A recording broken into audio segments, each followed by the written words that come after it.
നമസ്കാരം. ഈ സീസണിൽ, അതായത് ബിഗ് ബോസിന്റെ സീസൺ 6 ഏറ്റവും കൂടുതൽ ഡിസ്കഷൻ വന്നിട്ടുള്ള ഒരു ടോപ്പിക് ജാസ്മിൻ ജാഫർ ആണ് കേട്ടോ. അത് കൂടുതൽ ഫോർ റോങ് റീസൺസ് ആണ്. ഒരു പോസിറ്റീവായിട്ടുള്ള ചർച്ച ജാസ്മിനെ കുറിച്ച് ഇല്ലാന്ന് വേണമെങ്കിൽ പറയാം. നമുക്ക് ചെയ്യാനുള്ളൊരു അവസരം അവർ തന്നിട്ടുമില്ല. അത് അങ്ങനെയാണ് പോയിക്കൊണ്ടിരിക്കുന്നത്. പ്രത്യേകിച്ച് മില്യൺ ഫോളോവേഴ്സായിട്ട് ഈ സോഷ്യൽ മീഡിയയിൽ നിന്ന് വന്നിട്ടുള്ളൊരു വ്യക്തി, ബ്യൂട്ടി വ്ളോഗർ.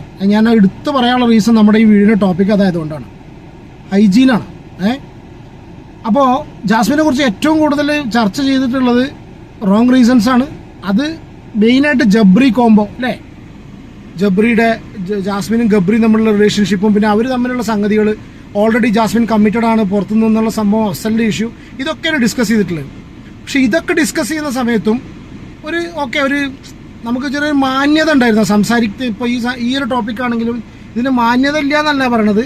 പക്ഷെ ഇതെന്തോ ഒരു സുഖം തോന്നുന്നില്ല ഇതിങ്ങനെ പറയുമ്പോൾ, ഒരു സുഖമില്ലാത്ത ടോപ്പിക്. പക്ഷെ നമുക്ക് അങ്ങനത്തെ ടോപ്പിക്സ് എടുത്തല്ലാതെ പറ്റില്ല. ഒന്ന് കോണ്ടന്റ് ആണ് റീസൺ, ഡെഫിനറ്റ്ലി റീസൺ നമുക്കുള്ള വ്യൂവർഷിപ്പാണ്.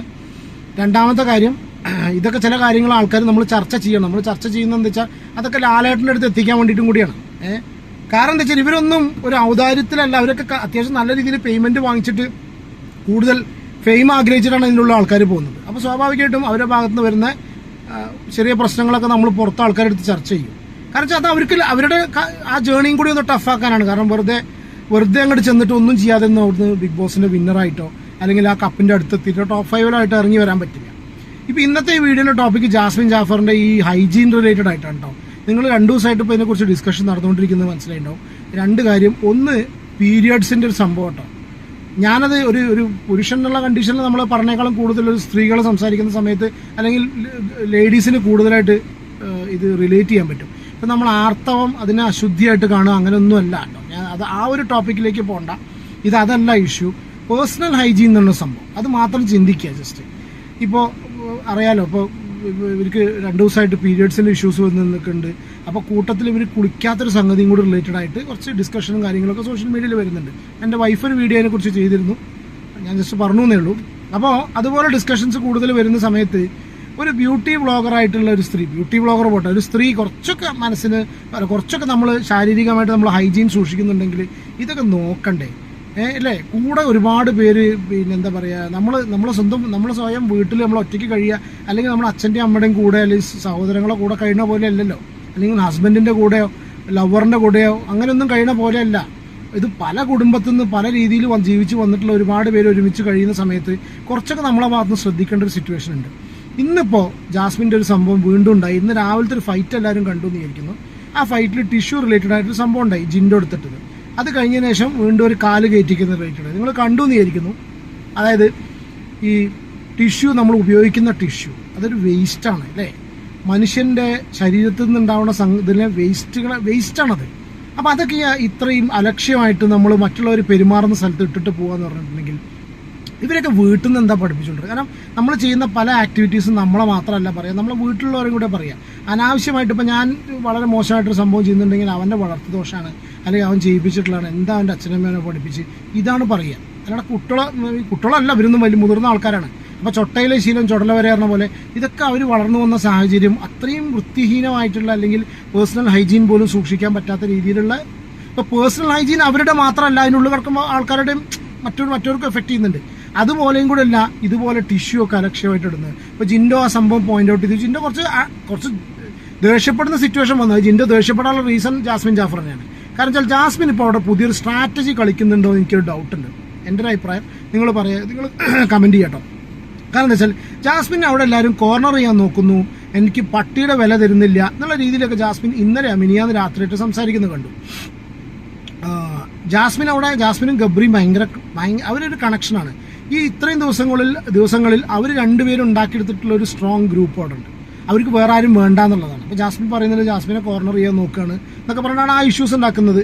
അതിൽ നിന്ന് നേരെ അങ്ങോട്ട് വന്നിട്ട് രാവിലെ നോക്കുമ്പോൾ ഈ ടിഷ്യൂവിൻ്റെ പ്രശ്നം വരികയാണ്. അവിടെ ബെഡിൽ ടിഷ്യൂ കിടക്കുന്നുണ്ട് എന്ന് പറയുമ്പോഴും ജാസ്മിൻ്റെ ആ ബോഡി ടോണും ആ ഒരു ലാംഗ്വേജ്, എല്ലാ കാര്യങ്ങളും, ആ ഒരു എന്താ പറയുക സംസാരത്തിൻ്റെ രീതിയും എല്ലാം പോയിന്റ് ചെയ്യുന്നത് ജാസ്മിനെ ഒരുപാട് എല്ലാവരും ടോർച്ചർ ചെയ്യുന്നു, സ്പെഷ്യലി ജിൻഡോ പുറകെ നടന്ന് ടോർച്ചർ ചെയ്യുന്നു എന്നുള്ള രീതിയിലൊരു സംഗതിയാണ് വരുന്നത്.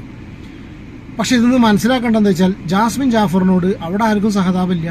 പുറത്തും എനിക്ക് തോന്നുന്നില്ല, വളരെ ഫ്യൂ ആൾക്കാർ, അന്തം വിട്ട ഫാൻസിനല്ലാതെ ഒരാൾക്കും ജാസ്മിനോട് ഒരു സഹതാപം തോന്നുന്ന ഒരു സിറ്റുവേഷനിലാണെന്നുണ്ട് എനിക്ക് പേഴ്സണലി ഫീൽ ചെയ്തില്ല. ഒന്നാമത് അവരുടെ ആറ്റിറ്റ്യൂഡ് തന്നെയാണ് കേട്ടോ. കാരണം വെച്ചാൽ അവരിരുന്ന് സംസാരിച്ചിട്ട് അവരിങ്ങനെ ഒന്നാമത് ആരെയും വില വെക്കാത്ത രീതിയിലുള്ള സംസാരം. കുറച്ചൊക്കെ നമ്മൾ ഹമ്പിളായിരിക്കണം സംസാരത്തിൽ. കുറച്ചൊക്കെ നമ്മൾ ഒരുപാട് ഹമ്പിളാവണമെന്നല്ലാത്ത എല്ലാവരും തലകയറുന്നതാവുന്നില്ല. നമ്മൾ ആരോടും അങ്ങനെയൊക്കെ പറയുന്നവരുണ്ടായിരിക്കാം. പക്ഷെ കുറച്ചൊക്കെ നമ്മൾ സംസാരത്തിൽ നമ്മൾ ഹമ്പിളായി കഴിഞ്ഞ സമയത്ത് നമ്മൾ ഓവർ സ്മാർട്ട് എന്നല്ല പറയുക, ഹമ്പിൾ തന്നെ വാക്ക് എനിക്ക് തോന്നുന്നുണ്ട്. നിങ്ങൾ കറക്റ്റ് ചെയ്യും. അതാവുന്ന സമയത്ത് കുറേ ആൾക്കാർ അഡ്ജസ്റ്റ് ചെയ്യും. അതല്ലാന്നുണ്ടെങ്കിൽ ഒരാൾ അഡ്ജസ്റ്റ് ചെയ്യില്ല. കാരണം നമ്മളെ വീട്ടിലുള്ള ആൾക്കാരൊന്നുമല്ല, മറ്റുള്ള കുടുംബങ്ങളിൽ നിന്നൊക്കെ വന്ന ആൾക്കാരാണ്. പിന്നെ രണ്ടാമത്തെ ഒരു ഇഷ്യൂ വളരെ മോശമാണ്. ഇതൊക്കെ എന്താ ഇതൊക്കെ ഒരു ചർച്ചാ വിഷയമാക്കുന്നതിൽ തന്നെ ഇതുണ്ട്. പക്ഷെ പറഞ്ഞു പോവുകയാണ് നമ്മളെ കോണ്ടന്റിന് വേണ്ടിയിട്ടാണ് ഒന്ന്. രണ്ടാമത്തെ ഒരു കാര്യം ലാലേട്ടൻ്റെ അടുത്തേക്കോ അല്ലെങ്കിൽ ബിഗ് ബോസിലേക്ക് വീക്കെൻഡ് എപ്പിസോഡിലേക്ക് എത്തണം. കാല് കഴുകാതെ നമ്മളെ വീടുകളിൽ ഞാൻ പറയാം, സിമ്പിളായിട്ട് പറയുന്നത്, ഇപ്പോൾ വീട്ടിലൊന്നും ഇപ്പോൾ ആരും ചെരുപ്പിട്ട് നടക്കുന്നവർ അല്ലെങ്കിൽ ബാത്റൂം സ്ലിപ്പേഴ്സ് ഉപയോഗിക്കുന്നവരാണ് ഒരുപാട് പേരുന്നുണ്ട്. പക്ഷെ എല്ലാവരും അത് ഉപയോഗിച്ചോളണമെന്നില്ല. അത് നമ്മുടെ പേഴ്സണൽ ഇതൊക്കെയാണ്. അത് ചിലപ്പോൾ ഒരു പക്ഷേ ഇപ്പോൾ എൻ്റെ വീട്ടിലൊക്കെ ഇപ്പോൾ ഞാൻ അതേമാതിരി ഇറങ്ങി വന്നു കഴിഞ്ഞാൽ എൻ്റെ വൈഫാണെങ്കിലും അമ്മ മക്കളൊക്കെ അഡ്ജസ്റ്റ് ചെയ്യുമായിരിക്കാം, അല്ലേ, സഹോദരങ്ങൾ അഡ്ജസ്റ്റ് ചെയ്യും. പക്ഷെ മറ്റുള്ള വീടുകളിൽ നിന്ന് വന്ന ആൾക്കാർ അഡ്ജസ്റ്റ് ചെയ്യുമോ? ഇപ്പോൾ ഇന്ന് ജാസ്മിൻ്റെ ഇഷ്യൂ എന്ന് വെച്ചാൽ ജാസ്മിൻ ചെരുപ്പിടാണ്ടാണ് അവിടെയൊക്കെ നടക്കുന്നത്. അതേ കാലും വെച്ചിട്ട് നേരെ ടോയ്ലറ്റ് പോവുക, വാഷ്റൂമിൽ പോവുക. അത് കഴിഞ്ഞ് നേരെ ഇറങ്ങി വന്നിട്ട് കാലും കയറ്റി വെച്ചിട്ട് എല്ലാവരും പെരുമാറുന്ന ബെഡിലിരിക്കുന്നു, എല്ലാവരും പെരുമാറുന്ന സോഫയിൽ ഇരിക്കുക എന്ന് പറയുന്ന സമയത്ത് ദിസ് ഇസ് റിയലി ബാഡ്. ഒരു എന്താ പറയുക, ഒരു ഒന്നുമില്ലാത്തൊരു മനുഷ്യൻ, ഒരു ഹൈജീനും ഇല്ലാത്തൊരു മനുഷ്യൻ. നമ്മൾ ഈ എന്താ പറയുക, ഞാൻ അങ്ങനെ പറയല്ല, നമ്മൾ ഈ ബായിമാരെയൊക്കെ പറയും, ബംഗാളി ബായിമാരെയൊക്കെ പറയും. ഇവർക്കൊന്നും ഒരു വൃത്തിയില്ലാത്ത ആൾക്കാരെ പോലെ തോന്നും. ഇപ്പോൾ മറ്റവനെ മൂക്കിൽ തോണ്ടിയിട്ട് ഭക്ഷണം വായ കൊടുക്കുക, തുമ്മി ചായ കൊടുക്കുക. ഇത് ഇത്രയും ഹൈജീൻ ഇല്ലാത്തൊരു സ്ത്രീ, ഒരു മനുഷ്യനെ നമ്മൾ ഒരു പബ്ലിക് പ്ലാറ്റ്ഫോമിൽ കാണേണ്ടി വന്നു എന്ന് പറഞ്ഞാൽ റിയലി പത്തറ്റിക്. ഞാൻ ആലോചിച്ചൊക്കെ ഇവർ അച്ഛനമ്മമാരെ എങ്ങനെ സഹിക്കുന്നുണ്ടാവുക. കാരണം സ്വാഭാവികമായിട്ടും ഇങ്ങനെയൊക്കെ ഇപ്പം ഞാനിങ്ങനെ സംഭവമൊക്കെ ചെയ്യുന്നത് എല്ലാവരും ഇങ്ങനെ കാണുന്ന സിറ്റുവേഷൻ വരുമ്പോൾ നമ്മളെ ഫാമിലിക്ക് എങ്ങനെയത് അഡ്ജസ്റ്റ് ചെയ്യാം. അത്രയും എന്താ പറയുക, ഇതിന് പറയാൻ വാക്കുകളില്ല. ബിജുക്കുട്ടൻ്റെ ഡയലോഗ് വരെ ഒന്നും പറയാനില്ല പറഞ്ഞ മാതിരിയാണ്. എന്നിട്ടതല്ല, ഇത് ആൾക്കാർ ചോദ്യം ചെയ്യുന്ന സമയത്ത് കാലും കയറ്റി വെച്ചിട്ട് പിന്നെ അതിൻ്റെ മുകളിൽ ഇരുന്ന് ന്യായീകരിച്ച് മെഴുകുക, വിരകുക. ഈ ഓക്കെ, അത് അപ്പം അങ്ങനെ ചെയ്യുന്ന സമയത്ത് ഒരാൾക്കും ജാസ്മിനോട് സഹതാപം തോന്നില്ല. സഹതാപം തോന്നേണ്ട ഒരു സിറ്റുവേഷൻ അവരുടെ ഭാഗത്ത് നിന്ന് ഉണ്ടാവണമില്ല. അപ്പം എന്ത് സംഭവിക്കും? സ്വാഭാവികമായിട്ടും അതിനുള്ളിലുള്ള ആൾക്കാർ കൂടുതലായിട്ട് പറയും.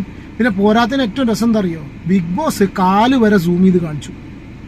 ജാസ്മിൻ്റെ കാല് വരെ ബിഗ് ബോസ് സൂം ചെയ്ത് കാണിക്കുക. അതിൻ്റെ അർത്ഥം ഇത് ബിഗ് ബോസിനും തന്നെ ജനങ്ങളിലേക്ക് എത്തിക്കണമെന്നുണ്ട്. ബിഗ് ബോസ് സത്യം പറഞ്ഞാൽ ജാസ്മിനെ മറ്റേ എന്താ പറയുക, പിഴിഞ്ഞു വിറ്റുകൊണ്ടിരിക്കുകയാണ് സീരിയസ് ആയിട്ട്.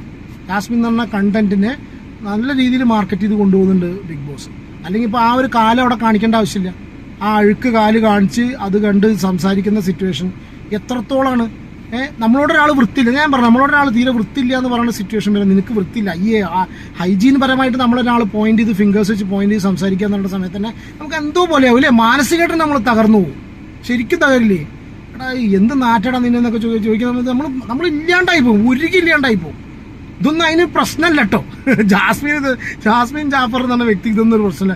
രാവിലെ നീറ്റ് പറഞ്ഞ മുഖത്ത് 2-4 സ്പ്രേ അടിച്ചിട്ട് മുഖം നല്ല ടിഷ്യൂ കൊണ്ട് തുടച്ച് കുറേ ക്രീമും അപ്ലൈ ചെയ്ത് നല്ല 2 ഡബിൾ കോട്ട് ട്രിപ്പിൾ കോട്ട് മറ്റേ എന്താ പറയുക ലിപ്സ്റ്റിക്ക് ഇട്ട് കഴിഞ്ഞാൽ അത് അവളെ വിചാരം എനിക്ക് തോന്നുന്നത് അതാണ് വൃത്തിയിലായി കഴിഞ്ഞു. വൃത്തി കാണിച്ചാൽ മതി എന്നുള്ളത്. അത് കുറേ ആൾക്കാരൊക്കെ അങ്ങനെ ഉണ്ടല്ലോ, സ്വന്തം വൃത്തിയായിട്ട് നടക്കണമെന്നില്ല. എനിക്ക് കുളിയും ദേവാരും നനയും കാര്യങ്ങളൊന്നും വേണ്ട. പക്ഷെ എന്നെ മറ്റോ കണ്ടു കഴിഞ്ഞാൽ വിചാരിക്കണം ഞാൻ മുടിയിൽ ജെല്ലൊക്കെ ഇട്ടിട്ട് ഇങ്ങനെ നടക്കുക. പക്ഷെ കുളിച്ചിട്ട് 15 ദിവസമായി ഉണ്ടാവും. തലയിൽ വെള്ളം കണ്ടിട്ട് 10-15 ദിവസമായി ഉണ്ടാവും. പക്ഷെ ജെല്ലൊക്കെ ഇട്ട് ഇങ്ങനെ അടിപൊളിയായിട്ട് ഇങ്ങനെ പെർഫ്യൂമൊക്കെ അടിച്ച് നടക്കുക. അപ്പോൾ ആൾക്കാർക്കും തോന്നും ഭയങ്കര വൃത്തിയാണ് കണ്ടത്. പക്ഷെ ഉള്ളിലൊരു സ്വയം ഇല്ലേ, നമുക്ക് അങ്ങനെയൊക്കെ 2 നേരം 3 നേരമൊക്കെ കുളിച്ചില്ല എന്നുണ്ടെങ്കിൽ എങ്ങനെ ആൾക്കാർ സഹിക്കുന്നതെന്ന് ആലോചിച്ചു നോക്കുക. എത്ര അധികം ആൾക്കാർ വേറെ ഫാമിലിയിൽ നിന്ന് വന്നു കഴിഞ്ഞിട്ട് വെരി ബാഡ്. ഇതൊക്കെ നമ്മൾ കോണ്ടന്റിന് വേണ്ടിയിട്ട് തന്നെയാണ് പറയുന്നത്. സംഭവം സത്യം തന്നെയാണ്. ഒരു ഉദ്ദേശം കൂടി ഉണ്ട് ഇതൊക്കെ ചോദിക്കണം എന്നുള്ളത്. കാരണം വെച്ചാൽ ഇതൊന്നും ഈസി ഗോയിങ് ആയിട്ട് ആരും എടുക്കാൻ പാടില്ല. ഇപ്പോൾ ബിഗ് ബോസിലേക്ക് പോയി കഴിഞ്ഞാൽ പലരും വിമർശിക്കും, പല ആൾക്കാരും. അത് പബ്ലിക് പ്ലാറ്റ്ഫോമാണ്. നമ്മളൊക്കെ വ്യൂ ചെയ്യുന്ന സംഗതി കൊണ്ടും നമ്മൾ സംസാരിക്കുന്ന ഇതുകൊണ്ടാണ് അവർക്ക് ഫെയിമും കാര്യങ്ങളൊക്കെ കിട്ടുന്നത്. അവരിങ്ങനെ നല്ലത് ചെയ്യുമ്പോൾ നമ്മൾ പറയാം അതിനുള്ള അവസരം തരാൻ നമുക്കൊരു കാര്യമില്ലല്ലോ. അപ്പോൾ ഫെയിം നല്ല രീതിയിൽ യൂട്ടിലൈസ് ചെയ്യാം, നല്ല രീതിയിൽ ഫെയിം ഉണ്ടാക്കാൻ നോക്കാം. അതല്ലേ ചെയ്യേണ്ടത്. ഇപ്പോൾ അഖിൽ മാരാർ കഴിഞ്ഞ പ്രാവശ്യം, പേളി ശ്രീനിഷ്, ഓരോ സമയത്ത് നോക്കുകയാണെന്നുണ്ടെങ്കിലും ഇത്രയും വൃത്തിഹീനമായിട്ടുള്ള ഹൈജീൻ ശ്രദ്ധിക്കാത്തുള്ള, പേഴ്സണൽ ഹൈജീൻ ശ്രദ്ധിക്കാത്തൊരു വ്യക്തി എനിക്ക് തോന്നുന്നില്ല എൻ്റെ പരിചയത്തിലില്ല കേട്ടോ.